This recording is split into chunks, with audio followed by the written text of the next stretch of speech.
arrivato il momento di una fantastica tavola rotonda e come ogni tavola rotonda che si rispetti, anche noi abbiamo i nostri cavalieri dell'innovazione. Sto parlando di gente tremenda, di gente in giacca e cravatta, ma che oggi, vivendo l'atmosfera riminense, ha deciso di venire in borghese. E allora, per parlare di come si può far crescere il business attraverso l'intelligenza artificiale, ho il piacere di chiamare il nostro moderatore, che sarà Francesco Cracolici, e i nostri ospiti, ovvero Andrea Barrica, Jeff Abbott, Mike Sigal e Giuseppe Oppedisano. Eccoci. Buonasera. Buonasera. Mi avevano garantito il giacca e cravatta e invece questa sera in borghese. A voi il palco. Good. So, ciao everyone. Ciao, thank you. So I've got a good news and a bad news today. The good news is that we're gonna learn a lot about AI from some of the best minds on the planet. The bad news is that you're gonna stick with me for 15 minutes. With that said, no further ado, jokes aside, I'll briefly introduce myself. I'm Francesco. I'm a former founder, did one exit, and then now I invest in around 100 startups a year from emerging markets. And you probably heard my name before from Dejan. And today I'm gonna present this panel on how AI is impacting the planet. Who are the people that are gonna talk about it? Let them introduce themselves, starting from the first, of course. It is Mike. You want me to go first? Yes, Mike Sigal, please. Hi, Round of applause for Mike. Ciao. So I'm Mike Sigal.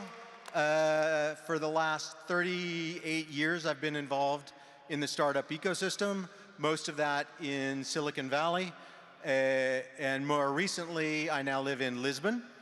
For the first part of my career, I was an entrepreneur 7 times, few exits, went through one IPO process. In 2016, I became a VC focused on the fintech space with 500 startups, did about 88 investments in 26 countries. And then I decided I don't like being a VC. And so now I spend my time as a coach and advisor to both startups and venture funds. Oh, and I grew up with a father who was an AI engineer in the defense industry. Nice. My father was unemployed. No, I'm joking. Andrea Barrica from Silicon Valley as well. Hi, everybody. My name is Andrea Barrica. It's my first time in Italy. I'm so excited to be here. My first city is Rimini. Yeah, this is it. I started my career 13 years ago. I founded my first company, which was a B2B accounting software called Indinero. And we went through Y Combinator. We struggled a lot. We are still growing today, actually. We made it. After that, I then moved on to the venture world, where I helped founders and entrepreneurs globally raise hundreds of millions of venture capital, pre-seed and seed dollars out of 500 startups. And today, I evaluate many types of deals, including deep tech deals, which includes a lot of AI and machine learning companies at a fund called Mahway. Great. And then third, Jeff Abbott here. Jeff has a bit of an Italian past and future. So Jeff, do you want to introduce yourself? Thank you. Hi, I'm Jeff Abbott, and my wife is Italian, so I spend a bit of time in Italy, coming back for the summer in a few weeks, so it'll be nice to see some of you again. I started my career in digital marketing and digital transformation, working at large companies, and gradually ended up in the startup space. Starting about 10 years ago, I began running the Startup Accelerator at the largest university in the United States. And from there, went on to run technology commercialization programs around the world with universities and research labs, until finally deciding that what I really wanted to do was work with and invest in scaling companies. So I'm with Blitzscaling Ventures, a company that I co-founded with my partner, Chris Ye, who wrote a book called Blitzscaling with a very famous Silicon Valley entrepreneur and investor called Reid Hoffman.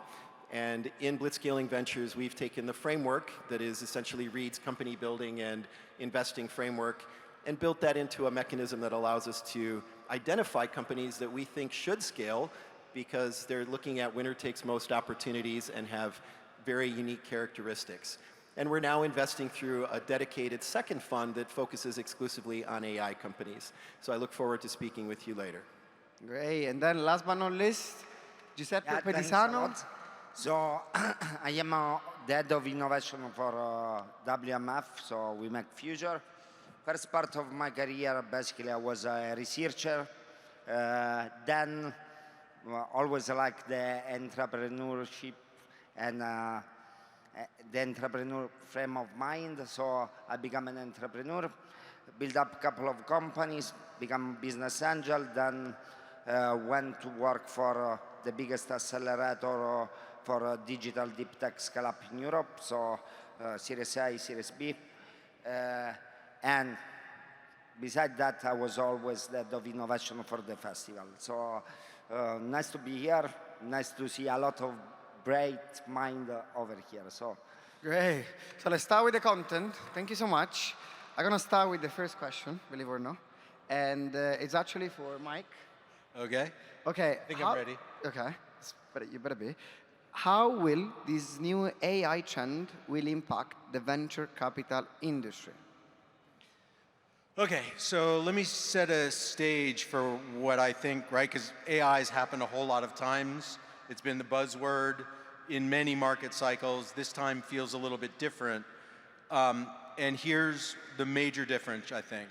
That if you think about when we did the move from Web 1.0 to Web 2.0, what really happened there was we were compressing the capital requirements for a startup to get to product market fit. But after you got to product market fit, you needed a ton of money to go hire more salespeople, more engineers, more customer support people, and all of that.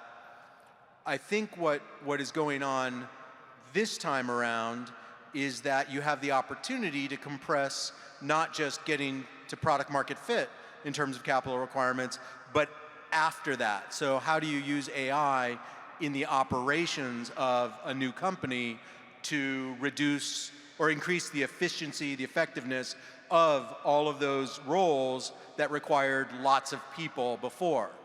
And so I think we're going to see a shift in the venture capital industry.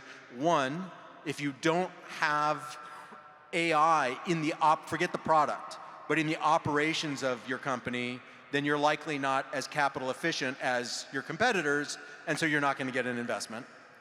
And then the second thing is, if you think about all the late stage venture capital that showed up since 2008, right? The Andreessens and the Sequoias and all of these guys, some class of startups that leverage AI will not need those giant growth capital checks because they will be so efficient using AI to run their operations. So I think that's going to be two major differences. One, you don't get to raise money if you're not using AI. And two, you may get to control your destiny because you're so efficient you don't need giant pools of capital for later. Good. Okay. We're just going to go. Andrea, I just have a question for you. What advice would you give to business leaders, either corporates, late-stage startups, etc., on how to implement AI and to be faster, scale more process, etc., based on your observation, based on your experience? Based on my experience right now, it is everywhere. So many founders and business owners right now are scrambling to think about this. And I would focus on two major aspects of being able to incorporate it, let alone in a business, but in a general culture and at work. And the first piece of advice I have is, and this is happening at our fund as well, is having to personally, use all the tools currently out there that you can leverage this technology and really understand it. Because at the sense of it, when people ask me, how do I use AI to scale a business? You cannot scale a business without scaling people. And essentially, every single person who is working today in knowledge work is going to have this supercharged tool. And so the shift that we've seen, with Web 1.0 and all of the different paradigm shifts is happening right now from the individual sense, meaning that an individual contributor has to be a manager of this amazing technology. And currently, right now, most knowledge workers do not have that experience. even us as VCs have to be used to incorporating these tools, and it's like having another person to manage. And so that shift from individual contributor to manager of this technology is something that almost every industry will have to go through, and it happens on an individual, then a team, then an organizational level. And so scaling businesses starts with scaling people, and that's where I would focus a lot of my advice for especially the first wave of companies that are jumping into this. Great, thank you. Great answer. So Jeff, this one is for you. So you see thousands and thousands of AI businesses. I want to know, what kind of AI business is out there? Is there any structure? Is there any different main criteria? And how do you evaluate if they're good or not? Well, you're absolutely right. The number of companies, or maybe we should call them projects, that are arising today around AI is in the thousands per day. And this is happening all over the world. I think Silicon Valley is probably the epicenter of it, but I've been 2 or 3 days every day for the last 5 weeks attending startup events and hackathons in the AI space. Number one, it's so much more possible to do things that any one of you out there today is more capable of not just using a chatbot tool, but actually building something using no-code tools. I think in about a year, everyone will realize that this is not that much more complicated than doing Google Ads. And so many people will be doing it. And that even complicates your question further. So what we've done is we've developed an industry tech stack analysis. We're looking for 5 categories of companies. The first are data companies, either companies that have data, like the large language models, or companies that possess data of their own, such as large corporations or hospitals. So there's the data companies. The next level is infrastructure, the people running the cloud services, building the transistor chips, the ML operations, and so forth, the NVIDIAs of the world. The next level up after that is the large language models, which we've all heard of. They're sort of the OpenAI, the Googles, the Bards, the Anthropics. This is incredibly capital intensive. In fact, just yesterday, a $105 million seed round was launched in France, the largest seed round ever, for a company that is going to build a Europe-focused large language model. And then on top of that, there's agents. These are chatbot-enabled tools that do things for you. And then on the other side, we just have tools that know things, right? So we're kind of dividing doing. You tell it to do something, and it's integrated with other tools. It can go send an email, buy an airplane ticket, or you ask it a question, and it has a high degree of correctness. It can answer those questions for you. So those are sort of the 5 levels that we're looking for. And within that, we're really looking for 5 things. Number one, does it have its own proprietary data? Because if it doesn't have its own data, and you're just building something on top of one of the large language models, anybody else can do that too. So 5 years ago, we were saying, everybody was building an Uber for this or an Uber for that. I'm the Uber for pool cleaning or the Uber for babysitters. Today, there's somebody building an AI for everything.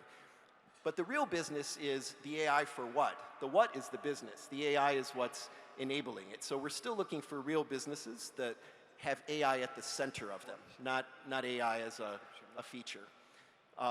Number 2, does this data continue to develop? So you not just have it, but are you creating synthetic data? The data's continue to expand. Number 3, is your AI continuing to learn? Number 4, are there user-to-user interactions, that people using the data are doing so in an interactive way that's creating network effects over time? So a lot of the same business competitive defensibilities we're still looking for, but just AI playing a very central role. And in our case specifically, we're looking for companies that blitzscale. In other words, is there a winner takes most opportunity to define a new market category and be the leader? Great, well done. So the last one on the list, we go Giuseppe here. So we talk about how this is how AI is shaping the VC industry, what business leader will do, how to categorize the various AI. And fun fact, your Siri is recording everything, Jeff, with your phone. It's fine, it's okay. Just if you will be a startup now, very small startup, how can you use AI to execute better? What would you do? Yeah, just taking the point from Mike and Andrea, it's a combination. AI at this stage, when you first start a business, you have scarce resources and you need to efficient. So you need to understand how AI can bring in the short and the long term process adding value. And also there is a connection with the human capital, I agree, because you need to understand growing in business, it's growing also the capabilities of the team. So, I mean, AI can help you to, at this stage, also to take some decision-making process high level. I mean, there are some experiments now on the net launching a business with AI. The thing is, you are operating in scarce resources environment. When you start a business, you need to understand how the AI can help you out to efficient the scalability process, okay? But also how to build up knowledge regarding AI within your team that then can you leverage AI as a competitive advantage. So I guess there is a connection on many different topics. One is human capital, one is the value of AI to efficient the process, but then how you skill up the human capital that you have to leverage the usage of AI to scale a business. So long-term run, it's, I mean, we are going to understand what is going to happen, but at this stage, you can see, you can leverage AI to efficient process, some decision making, some business intelligence, but then how you can connect the usage of AI with your, and plug in with your human capital to make the business grow, that it's a different story. But we are going to understand. I mean, we are still, I guess, in the early stage of development of the sector. Good. This is great. I guess we well over time. So this is actually a wrap. I just want to say thank you so much. It's been a pleasure to share the stage with such a great people. And thank you guys for listening to what we said. And yeah, see you tonight and don't have too much fun, eh? Ciao. Bye.